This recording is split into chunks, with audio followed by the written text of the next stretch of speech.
necessarily in shape for the first time, so practice today. Okay. Rob, thank you. Thank you. Guys, I look forward to being with you today. It's always an honor. I know that your time is valuable, and so time that you take away from answering the emails and managing that BlackBerry, that's important time. And so my job is to make sure that today we have a return on your attention, ROA.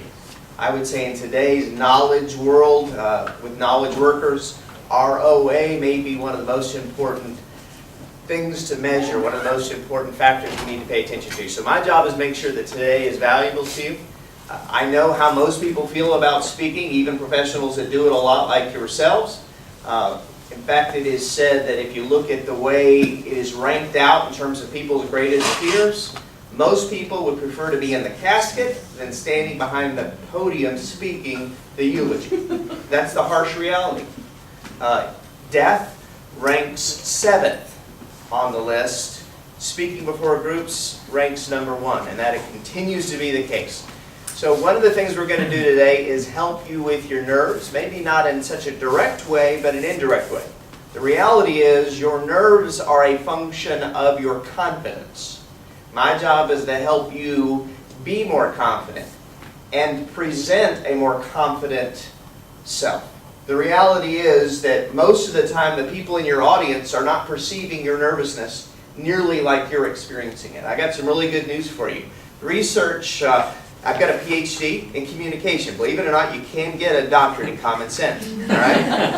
And one of the things that we have studied over the years, and one of the things I've read about a lot, is the apparent contradiction between the way audiences perceive a speaker and what a speaker is feeling in the moment. And what they have concluded over and over again, researcher after researcher has concluded, that the audience is 3 times more likely to experience and perceive confidence than the speaker is to experience. Said differently, the speaker is 3 times more likely to experience nervousness than the audience can even perceive. So right away, one of the first things that you got to realize is that to be a better speaker, to be perceived as a more confident speaker, fake it till you make it. Okay? That's just the reality, is that they don't understand what's going on inside your head. The more you focus on what's going on inside your head, the more you get in your own way. So one of the things we're going to do today when we talk about owning the room is simply relaying to you what are the skills and the behaviors that allow you to give the impression of extreme confidence, to give you the impression of extreme professionalism. Can I assure you that you're never going to experience nervousness again? No, and I would never do such a thing. The reality is those nerves inside of you, they're a good thing, right? I mean, physiologically, what that's doing is that's pumping that adrenaline, that's making you fire on all cylinders. The key isn't to get rid of the butterflies. The key is to get them to fly in formation, okay? Help them to work in your favor. So a little bit more about myself.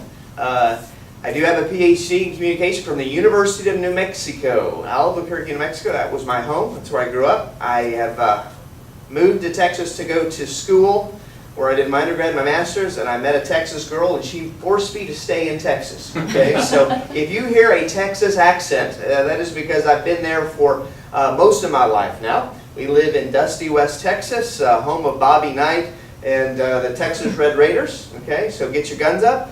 That's our claim to fame in Lubbock. Other than that, it's cotton and a lot of dirt that blows a lot of dirt around. Okay, so anyway, not a very fascinating place to be. And when I drove in last night, I couldn't believe all the green. I just almost drove off the road amazed at all the trees. You guys have a very beautiful place here in Oregon. In fact, the first time I've ever been to Oregon. I have been doing this kind of training for 5 years. And in all that time, I've never once been able to come to the Northwest. So thanks to Rob for inviting me to the Northwest. We're going to have a good time today. Let me go ahead and move us forward with our objective. Let me tell you what I have in mind.